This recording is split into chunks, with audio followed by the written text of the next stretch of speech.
The other snipers shook their heads in disbelief. 2 weeks alone in that forest will drive anyone insane, they muttered. But Elena Volkov had grown up in the Siberian wilderness, where silence wasn't empty.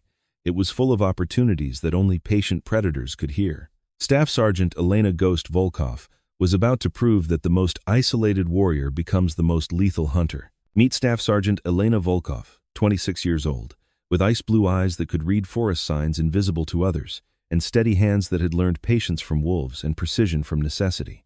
For 2 years, she had served as a designated marksman for various special operations units, but to most commanders, she was the quiet sniper who seemed too comfortable with solitude to be psychologically stable.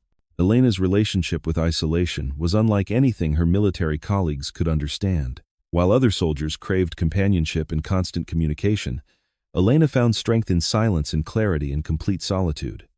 Her comfort with being alone made others uncomfortable, creating doubt about her psychological fitness for team operations. Her background explained her unique relationship with wilderness isolation. Born in a remote Siberian village where the nearest neighbor lived 30 kilometers away, Elena had grown up in an environment where survival depended on reading natural signs and patience that most people couldn't sustain. Her father, Dmitry Volkov, had been a legendary Soviet sniper during the Afghan War before immigrating to America and becoming a wilderness guide in Alaska. He had taught Elena that true hunters didn't just use the forest, they became part of it, thinking like predators while moving like shadows. "Little wolf," he would tell her during their hunting expeditions in the Alaskan wilderness. "Most people fear being alone because they never learn to listen to what silence teaches. But for those who understand, isolation becomes the greatest advantage a hunter can have." Dmitry Volkov had accumulated 83 confirmed kills during his service in Afghanistan, earning his reputation through patience and stealth that exceeded anything taught in conventional sniper schools. But his most important lesson wasn't about shooting. It was about becoming invisible by embracing solitude that others couldn't tolerate. Elena's childhood had been spent learning skills that no military training could provide. She could track animals through forest terrain for days without losing the trail, move through dense woodland without disturbing vegetation, and most importantly, remain motionless for hours while her mind stayed completely focused and alert. During her teenage years, Elena had spent entire weeks alone in the wilderness, living off the land while her father observed from distance to ensure her safety. These expeditions taught her that isolation wasn't punishment, it was liberation from distractions that prevented complete focus on survival and tactical objectives. At 18, Elena had enlisted with wilderness survival skills that impressed even Special Forces instructors. Her marksmanship was exceptional, but her ability to remain alone in hostile environments for extended periods was unprecedented in their experience with conventional military personnel. During sniper school, Elena's performance had been technically perfect while her psychological evaluations raised concerns about her preference for solitary operations. Military doctrine emphasized team coordination and constant communication, but Elena seemed to perform better when left completely alone. "Volkov demonstrates exceptional technical proficiency," one instructor had written, but her comfort with isolation suggests psychological patterns that may not be compatible with modern military operations, requiring team integration and constant communication protocols. Elena had ignored suggestions to undergo additional psychological evaluation or transfer to roles that required less independent operation. She understood that her greatest tactical advantages came from capabilities that others saw as concerning rather than valuable. Her first combat deployment had validated her unique approach while creating institutional confusion about how to employ someone who operated most effectively in complete isolation. Elena's mission success rates were outstanding, but her methods challenged conventional doctrine about sniper employment and psychological support. Colonel Marcus "Iron" Harrison embodied the institutional skepticism that Elena faced throughout her career. At 48 years old, with 24 years of special operations experience, he commanded the regional sniper program with traditional beliefs about psychological requirements for extended solo operations. Harrison respected Elena's technical abilities but questioned whether anyone could maintain psychological stability during completely isolated missions, lasting more than 72 hours. Military research indicated that solitary operations created stress responses that compromised decision-making and tactical effectiveness. "Volkov is technically outstanding," he would tell other officers during briefings, "but extended isolation affects human psychology in ways that create operational risks. Even our best snipers require periodic contact and psychological support during solo missions exceeding 1 week.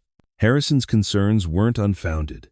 Military studies had documented psychological breakdown patterns among personnel conducting extended solo operations. Isolation created anxiety, depression, and paranoid thinking that compromised mission effectiveness and personal safety. But Harrison's institutional knowledge blinded him to the possibility that some individuals might be psychologically adapted for extended solitude in ways that enhanced rather than compromised their operational effectiveness. Elena represented capabilities that challenged fundamental assumptions about human psychological limitations. The mission that would validate Elena's unique qualifications began with intelligence reports indicating the most significant enemy leadership conference in 3 years. 15 high-value targets, including regional commanders and foreign advisors, would gather for a 2-week strategic planning session in a remote forest compound. The enemy conference location had been chosen specifically to prevent coalition surveillance and intervention. Dense forest provided natural concealment from satellite observation, while distance from civilization created security through isolation that enemy planners believed made attacks impossible. Intelligence indicated the enemy leadership would be protected by over 200 security personnel, using sophisticated countermeasures designed to detect and eliminate any coalition special operations attempts to disrupt their strategic planning conference. The tactical situation presented challenges that exceeded conventional special operations capabilities. The target area was 300 kilometers from the nearest coalition base, accessible only through hostile territory controlled by enemy forces who knew the terrain intimately. Standard special operations doctrine required team insertions with backup support and extraction planning that could respond to changing tactical conditions. But the enemy's security measures would detect any significant coalition presence, making conventional approaches impossible. Elena's mission briefing presented parameters that challenged everything her colleagues understood about human psychological limitations. 2 weeks alone in enemy forest, eliminating high-value targets while avoiding detection by hundreds of searchers who would be actively hunting her. Volkov, this mission requires complete psychological independence, Harrison explained during the classified briefing. No communication for 14 days, no backup support, no extraction until mission completion. Are you certain you can handle that level of isolation? Elena studied the intelligence photos and topographical maps with the methodical approach her father had taught her for analyzing hunting territory. The forest terrain was similar to environments where she had spent months alone, and the enemy's security measures created predictable patterns she could exploit. "Sir," Elena replied calmly, "isolation isn't a hardship for me. It's a tactical advantage that will allow me to operate in ways that teams couldn't achieve." The other snipers in the briefing room exchanged skeptical glances.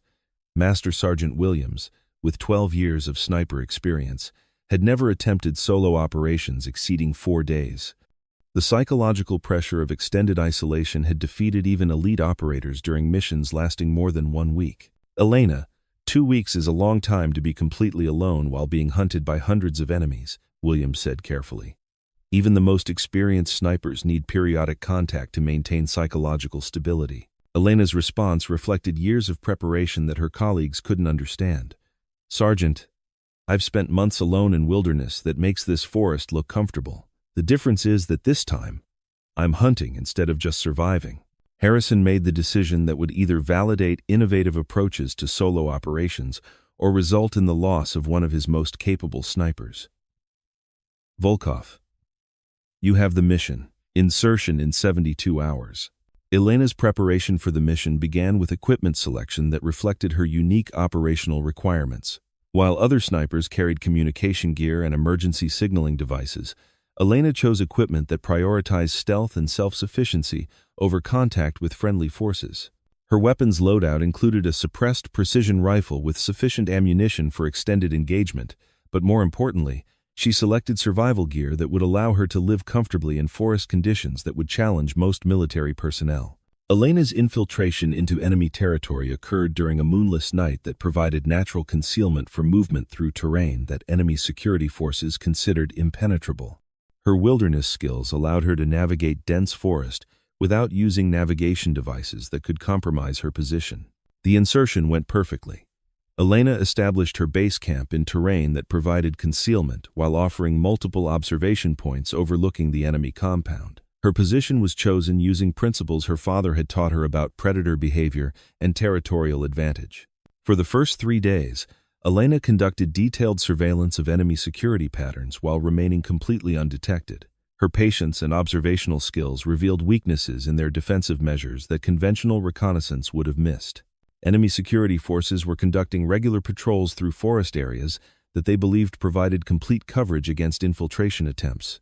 But Elena's movement techniques allowed her to remain invisible while gathering intelligence that conventional surveillance methods couldn't obtain. On day 4, Elena made her first kill.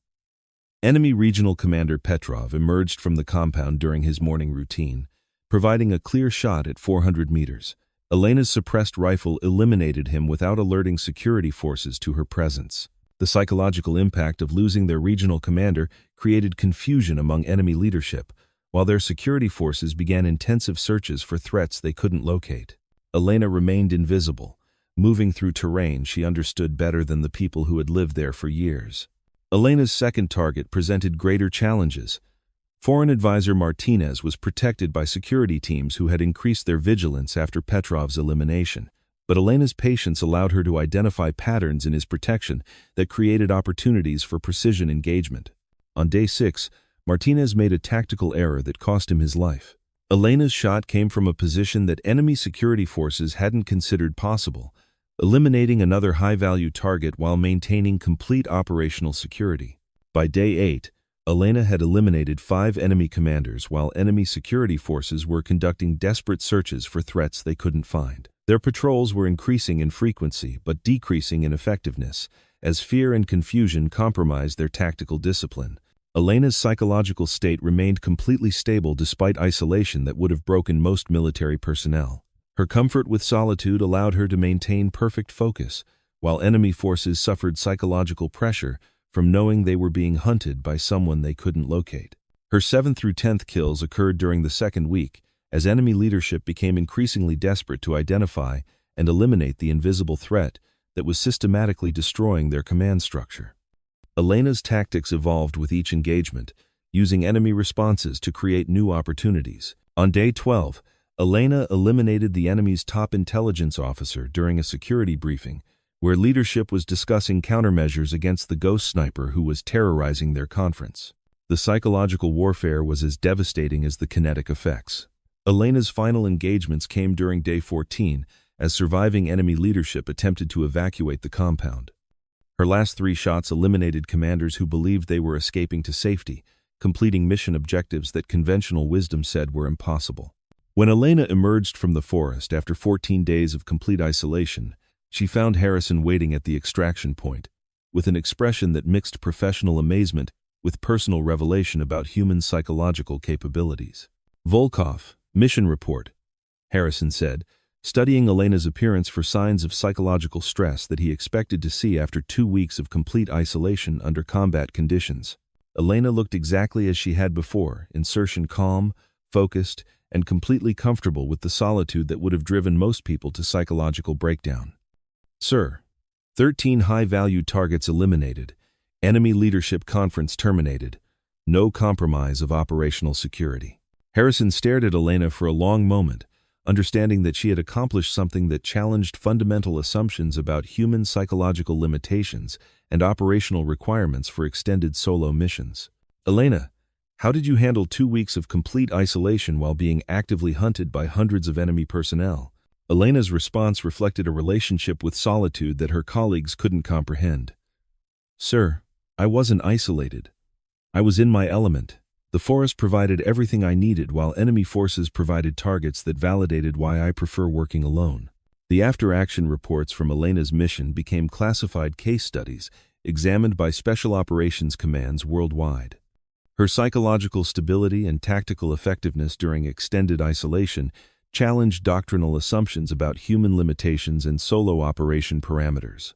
6 months later, Staff Sergeant Elena Volkov was promoted to Sergeant First Class and offered assignment to units that specialized in extended solo operations behind enemy lines. But more importantly, she never again heard anyone question whether she could handle psychological isolation. Harrison became her strongest advocate, frequently telling other commanders, Volkov taught us that some warriors are built for solitude in ways that make them more effective, not less. Her comfort with isolation wasn't a psychological weakness, it was her greatest tactical strength. Today, Master Sergeant Elena Volkov runs specialized training programs for solo operations, teaching techniques that combine wilderness survival with psychological preparation for extended isolation. Her students learn not just how to operate alone, but how to embrace solitude as a tactical advantage. Elena's philosophy, validated through impossible success under impossible conditions, has become the foundation of modern solo operation doctrine. Isolation isn't punishment for warriors who understand how to use silence as a weapon and solitude as camouflage. Her program emphasizes psychological preparation, wilderness survival, and tactical approaches to solo operations that challenge traditional assumptions about human social requirements during extended military missions. Have you ever been told you were too isolated or too comfortable with being alone, only to discover that your solitude was actually your greatest strength? Elena's story reminds us that the qualities others see as psychological weaknesses might be exactly what impossible situations require. The snipers who worried about her psychological stability learned that some warriors are built for solitude in ways that make them more dangerous, not more vulnerable. When everyone else needs constant contact and support, the person who thrives in isolation becomes the perfect weapon for missions that others can't handle. If you believe that embracing your nature, even when others don't understand it, can become your greatest tactical advantage, share this story. Because somewhere, someone is being told their comfort with solitude is unhealthy, not knowing that isolation might be exactly what makes them unstoppable. Elena Volkov didn't just survive 2 weeks alone in enemy forest. She proved that the most isolated warriors often become the most effective predators when they stop apologizing for who they are and start using their nature as a weapon. Thanks for watching. If you like this video, you can subscribe to see more incredible stories like this.